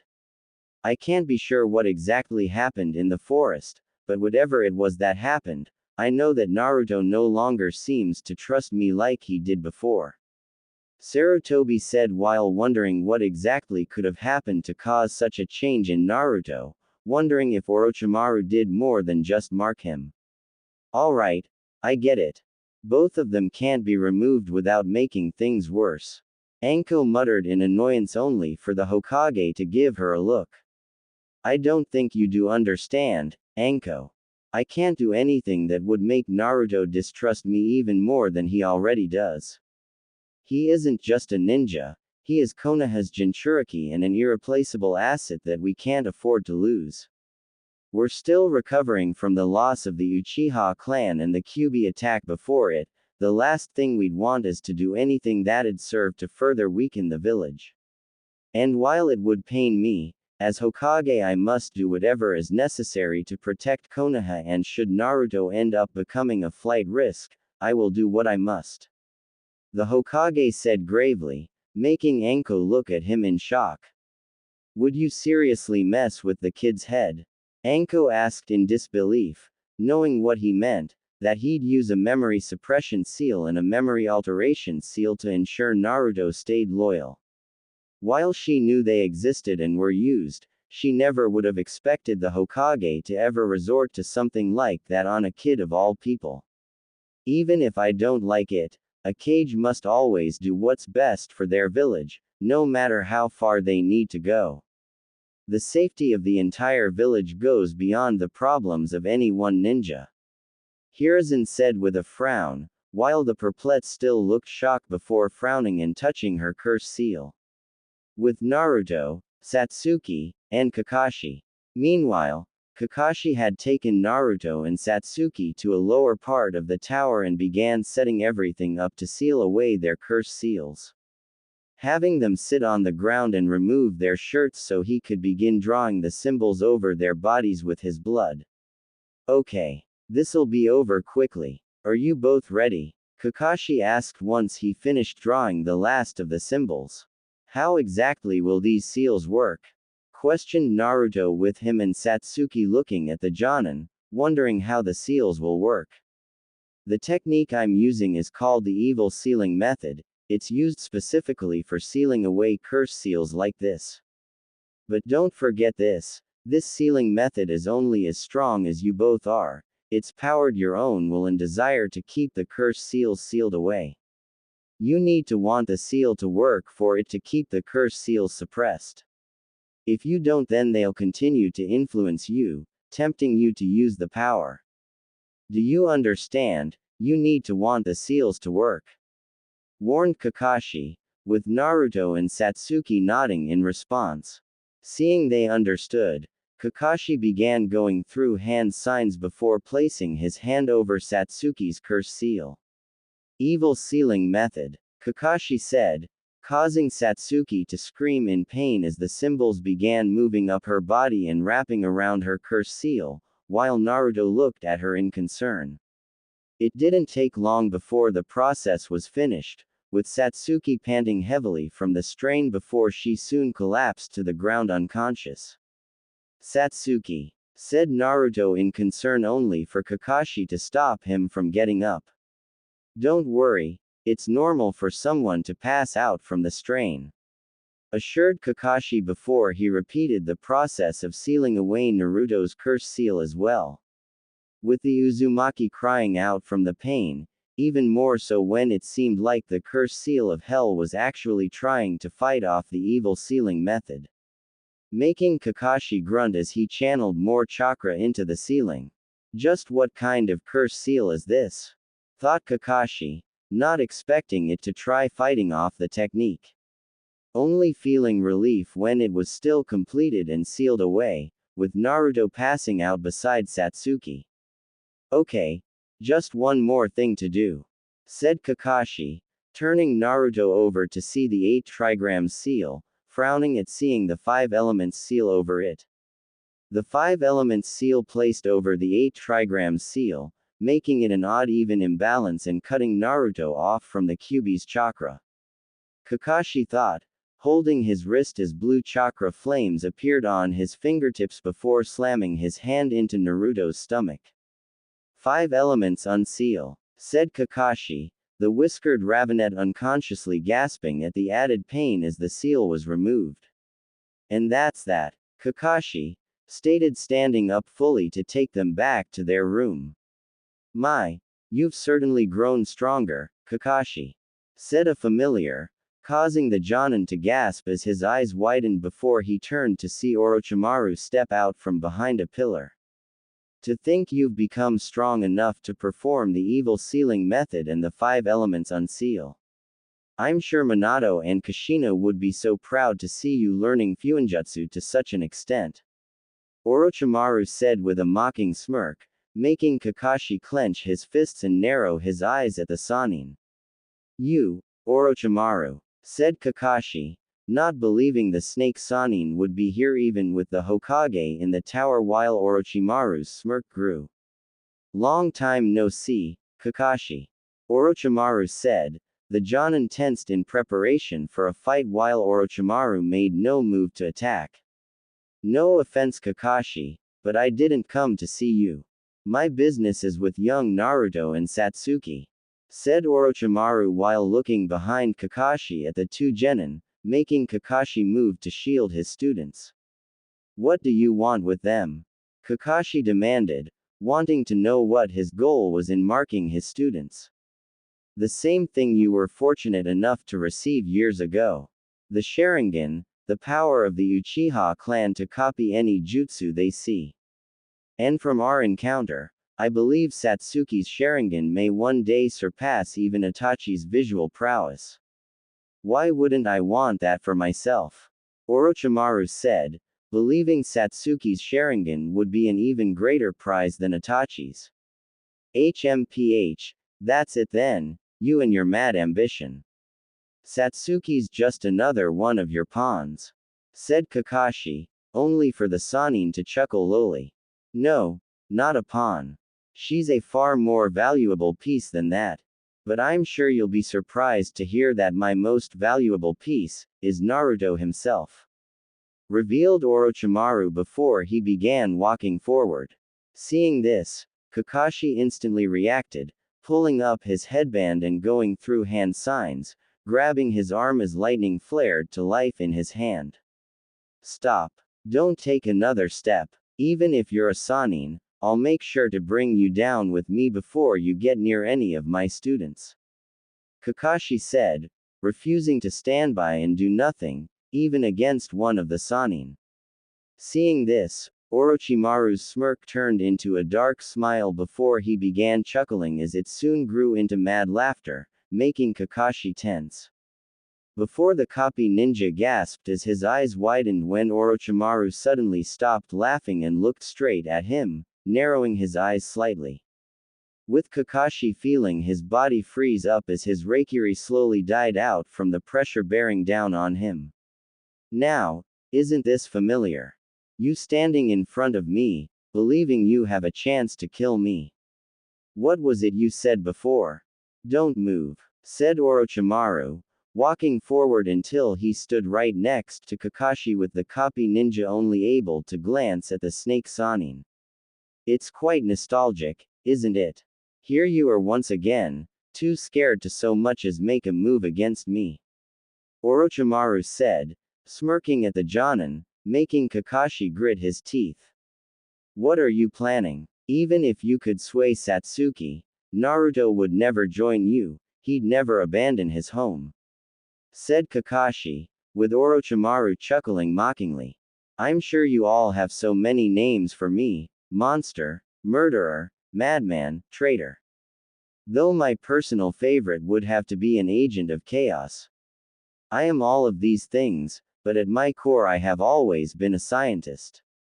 And like all scientists, I seek to experiment, to test that which no one else has and to see what happens as a result. And while it requires a level of optimism to pursue what hasn't been discovered or proven, it does require a large amount of realism as well. Replied Orochimaru, glancing at Kakashi.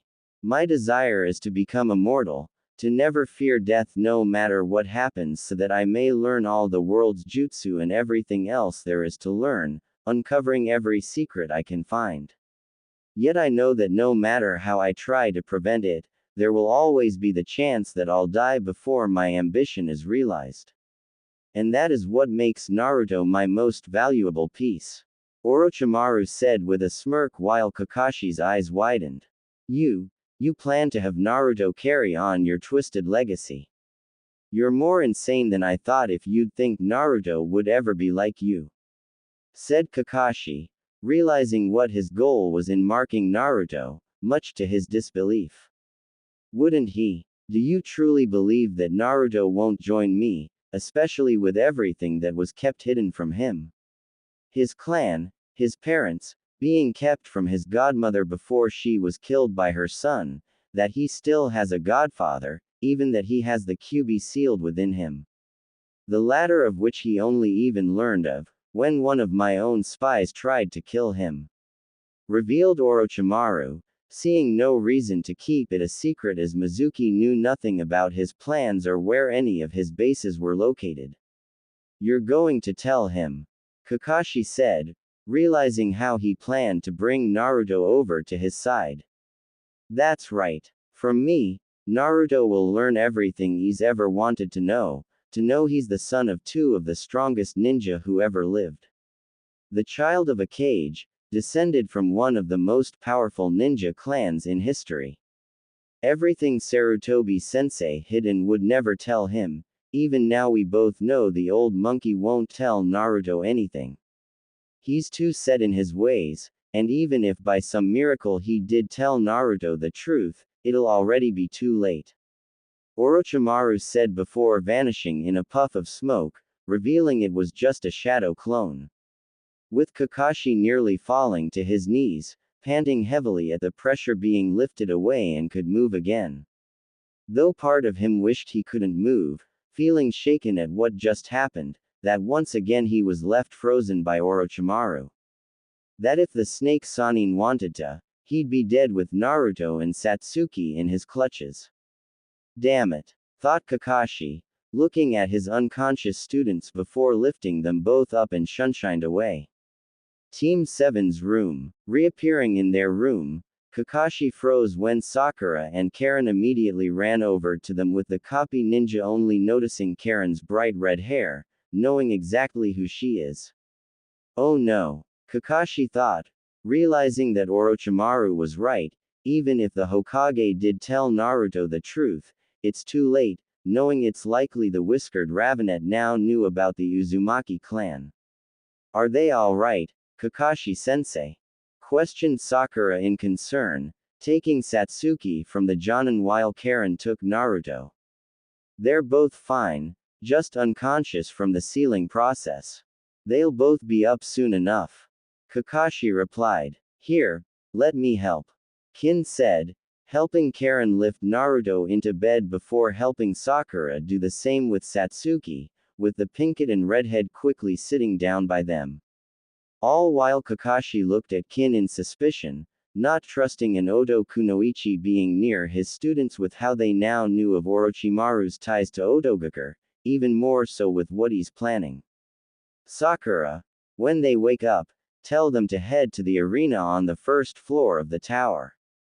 It's through the double doors, be there in the morning to learn about the final exam.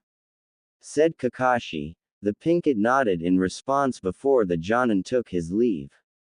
Whatever Kakashi-sensei did, it really took a lot out of them. Sakura said with Karen and Kin nodding in agreement, given how they looked much more energized earlier after their bath, but now they were completely unconscious. Yeah, here, open their mouths and help them bite me, said Karen, holding her arm over Naruto's mouth, much to Sakura's surprise and concern. Are you sure, Karen? You really don't need to. Kakashi-sensei did say they'll be up soon. Said Sakura, only for the redhead to shake her head. I know, but I still want to make sure they're fully ready for whatever the final exam will be. It's fine really, I'm choosing to let them bite me and I want to help them. Karen said, wanting to make sure that Naruto and Satsuki were fully recovered. If you're sure, said Kin, opening Naruto's mouth and letting Karen put her arm in it before having the Uzumaki bite down. I don't mind if Naruto wants to bite me. Karen thought, blushing slightly at imagining Naruto biting her under different circumstances, before she shook her head. She then went over and did the same to Satsuki with Sakura helping her in having the Uchiha bite down, seeing the redhead wouldn't be deterred. Making sure they both got plenty of chakra to be up and ready in time. Well, I think that's enough excitement for today. We should get some sleep too. Kin stated, with Sakura and Karen nodding in agreement before they all went to their beds to get some sleep as well. It wasn't long before Sakura, Kin and Karen had fallen asleep along with Naruto and Satsuki with all 5 of the genin sleeping peacefully. Only for the Whiskered Ravenet to begin tossing and turning in his sleep, gritting his teeth as the cursed seal of hell began pulsing on his neck. Before it began glowing a fiery orange as it started working to break free. Mindscape. While within Naruto's mindscape, the claw-like markings of the cursed seal began appearing and spreading out along the walls and pipes. With more of the markings covering the pipes as they started glowing with Naruto's chakra running through them, integrating themselves directly into the Uzumaki's chakra network. The markings kept moving until they reached a large chamber with equally large cage doors covering an entire wall opposite of the entrance of the chamber. With the marks not stopping as they spread along the walls and bars of the cage, going to the center where a ceiling tag kept it closed. Glowing as they began integrating themselves within the new seal. Within the cage, the QB's eyes opened after sensing the cursed seal still activating and how it began spreading throughout the mindscape. The Biju felt intrigued when it saw how the cursed seal was now beginning to integrate itself within the 8 trigram seal. Strange, I've never seen a cursed seal react in such a way. And before when it was being sealed, it seemed like it was trying to fight off the sealing, when not even the damned Uchiha's mark reacted in such a way. Thought Kyubi, narrowing its eyes at how it seemed as if the cursed seal was trying to adapt, trying to find ways to still influence its host. Though before Kyubi could think on it further, it was shocked when it saw the markings began integrating itself further into the seal. With it now going through the openings meant for the key and where it was loosened when Naruto started using its chakra. What kind of curse seal is this? Kyubi thought, not believing the way the curse seal was acting.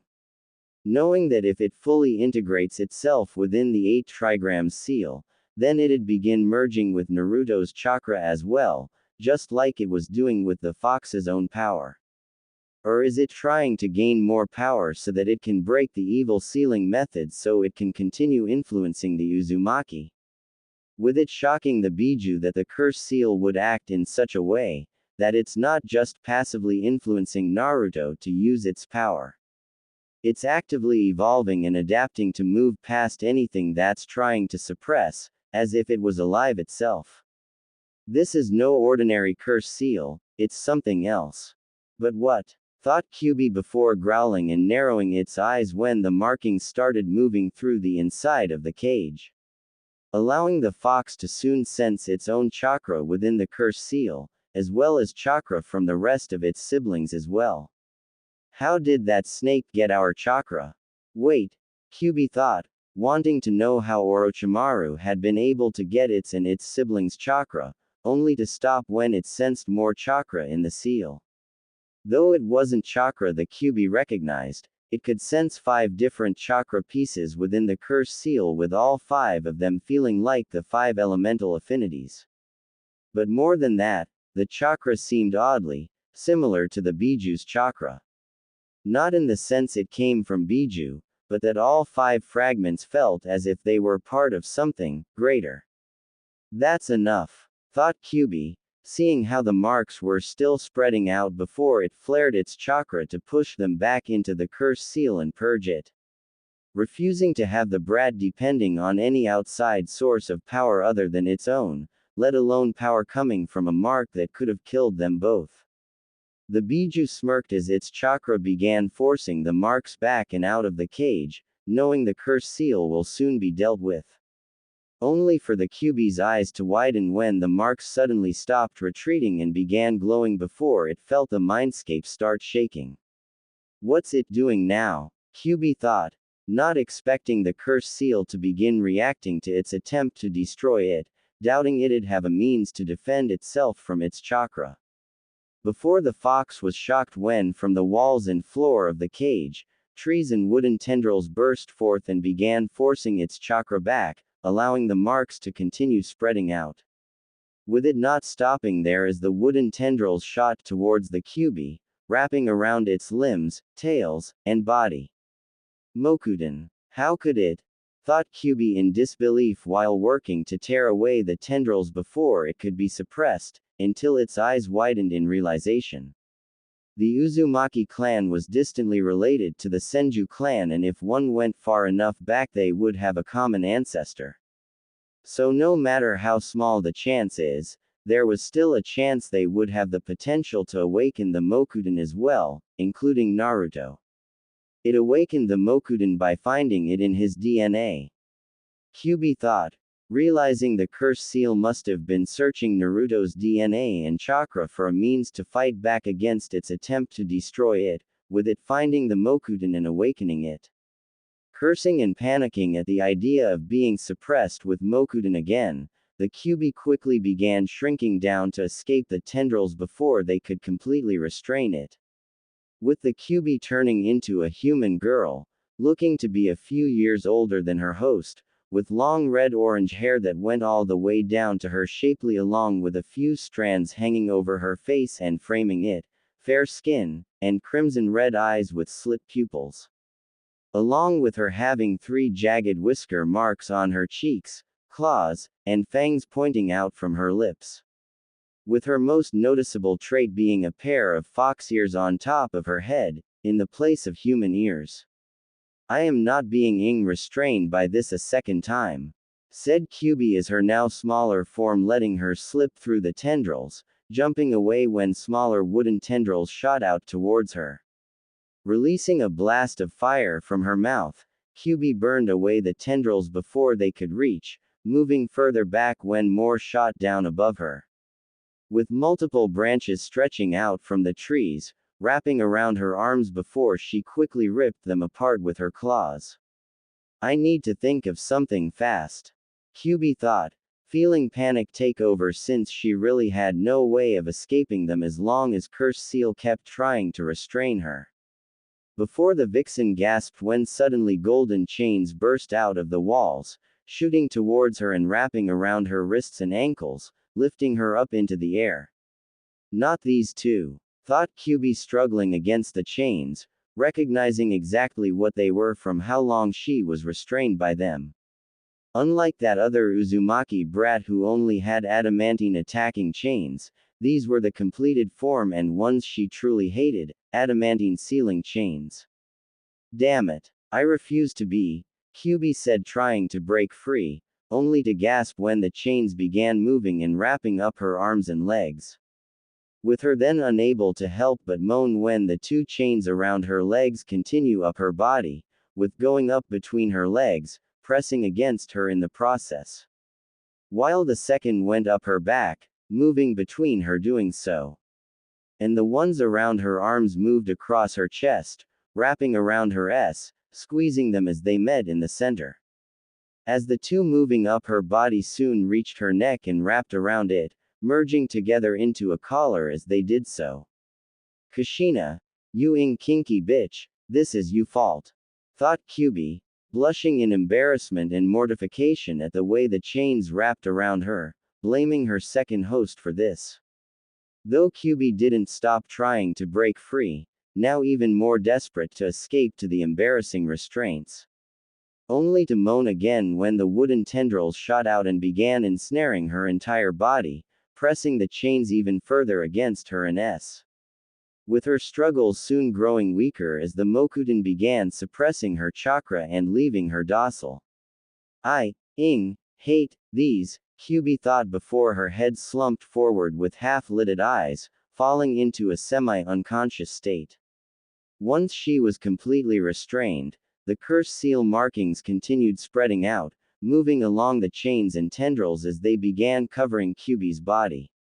While the chains and tendrils began further wrapping around her until soon the vixen was wrapped in them like a cocoon. Before a dark chakra soon began emanating off of it as the curse seal began further evolving with new power. Though while it was doing this, the curse seal kept spreading through the rest of Naruto's mindscape, adapting and evolving further after the QB's attempt to purge it. With it now starting to actively seek out any other potential threats to it.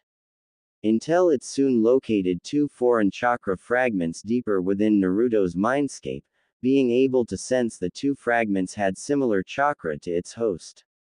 Yet they were different enough for the curse seal to know they weren't part of Naruto and instead seemed to have been placed within the 8 trigram seal. And with how similar they were to his chakra, the curse seal believed they likely came from his parents. Most likely put in place as safeguards should the 8 trigram seal begin to fail and the QB would break free. But with it now having integrated itself within the 8 trigram seal, the curse seal saw both chakra fragments as threats to its evolution. Before having more wooden tendrils and chains shoot out, quickly wrapping around and restraining both fragments before they could react.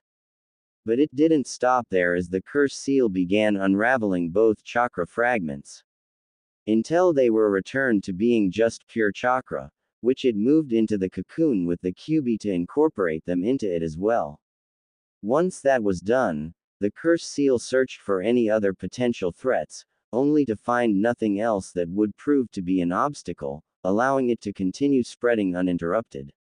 Real world. Back in the real world, the evil sealing method was now struggling to continue suppressing the curse seal of hell until it soon shattered and faded away from Naruto's skin. With the curse seal soon activating again as it was freed and began spreading over Naruto's body, causing the Uzumaki to suddenly wake up with a gasp as its power rushed through him. Only to immediately fall back asleep as the markings around his body began changing from what they were before. The 8 trigram seal symbols beginning to spread out over Naruto's chest, around his shoulders, his upper arms, and going around his sides over his back. While the swirl within the 8 trigram seal changed to now resemble the Uzumaki clan's emblem, with matching emblems appearing on Naruto's shoulders that the symbols went around in arches. Along with 6 magatama appearing around his neck. While the curse seal's markings spread over Naruto's face with 2 curved claw-like markings appearing on his cheeks as his whisker marks became darker and jagged. With more appearing under his eyes and curving around them and more marking appearing over his eyes. As well as large markings going down his arms resembling fire with claw-like spiraling protrusions. Once the marks had finished spreading, the glow around them vanished while the curse seal on Naruto's neck vanished, having fully incorporated itself within the 8 trigrams seal in Naruto's chakra network. With Orochimaru. Meanwhile, after his clone had dispelled, Orochimaru had gone to his hidden lab within the Forest of Death. Having set it up back when he was still a Konoha ninja, knowing it'd be safe from ever being found given that hardly anyone enters the Forest of Death. Let alone try searching it for anything they wouldn't expect to be here. I take it your team failed, Kabuto. Orochimaru stated without looking up from his work, having sensed Kabuto the moment he got close to the lab, with the spy stepping out of the shadows. Afraid so, we lost our chance at locating a heaven scroll before time ran out. And it's such a shame, I was actually looking forward to final exam this time. Said Kabuto with a smirk, not really disappointed he failed the exams again since he's only meant to gather data on all the genin that participate. That's likely for the best. One can only take the Chunin exams so many times only to forfeit after coming so far, before it begins looking suspicious. Especially now that my old sensei is aware of my presence in the village. Said Orochimaru as Kabuto nodded in agreement, knowing someone would have eventually grown suspicious with how he kept forfeiting the exams at the 3rd stage. True enough. But I take it you succeeded in your own goal, Orochimaru-sama. Kabuto said, though already knew the answer. That's right, Satsuki Uchiha has received the curse seal of heaven and seems to have taken quite nicely to it. Even better, I've marked Naruto Uzumaki with the curse seal of hell, and he survived. Orochimaru revealed, causing Kabuto's eyes to widen in shock. The curse seal of hell.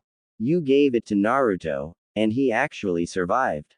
Kabuto asked in disbelief. Indeed, and I'm certainly looking forward to seeing how it develops in its first host. Especially what will happen after Kakashi used the evil sealing method on it. From what my clone saw, it seems even while he was performing the sealing, the curse seal was trying to fight it off. So, if I had to guess, I believe the evil sealing method won't last for long.